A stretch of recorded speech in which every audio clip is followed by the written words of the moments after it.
Bonjour et bienvenue dans le Ketchup de l'industrie de mardi. Dukascopy TV vous présente les dernières nouvelles rapportées par LeapRate.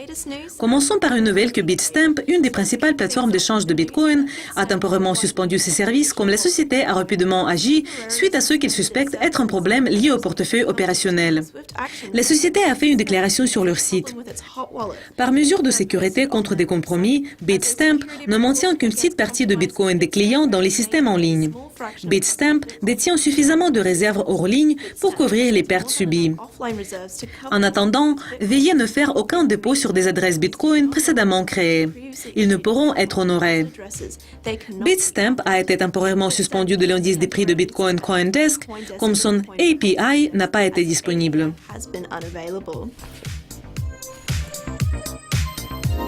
JP Morgan Chase est parvenu à un accord avec ses accusateurs qu'il avait chargés dans un procès de ceux qui avaient manipulé les taux de change à son avantage. La plus grande banque des États-Unis a dit aux sources de l'AFP que l'affaire de JP Morgan, qui a toujours besoin de l'approbation d'un juge, élimine le défi juridique principal dans le cas du Forex. La banque était l'une des 12 nommées dans un recours collectif déposé en mars alléguant que son personnel a conspiré pour manipuler les taux sur les marchés d'échange de plusieurs trillions de dollars de manière à tricher les clients tout en augmentant les bénéfices des banques.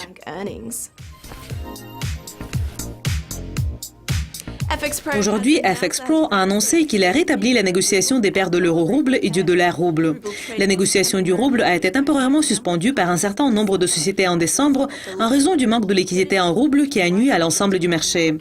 La société a annoncé son avis aux clients ayant dit « Malgré l'amélioration de la liquidité disponible, nous voudrions avertir les clients participant aux échanges du rouble que ces paires de devises connaissent encore des périodes de volatilité extrême avec des spreads fortement élargis et les manques de liquidité qui arrivent souvent. » CME Group et GFI Group ont annoncé qu'ils ont reçu toutes les approbations réglementaires nécessaires pour conclure l'acquisition précédemment annoncée du GFI Group par CME. CME Group a fait une offre pour acheter 83% du GFI pour 4,55 $ par action en juillet. Cette offre a été dépassée par le rival du GFI, BGC Partners, qui a fait une offre en argent comptant à GFI en septembre. La transaction révisée a été approuvée par le conseil d'administration du GFI Group. On prévoit que la transaction sera terminée après les réunions des actionnaires.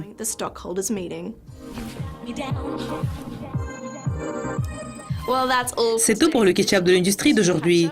Revenez demain pour voir notre prochaine édition des nouvelles de l'industrie. Mais pour le moment, au revoir.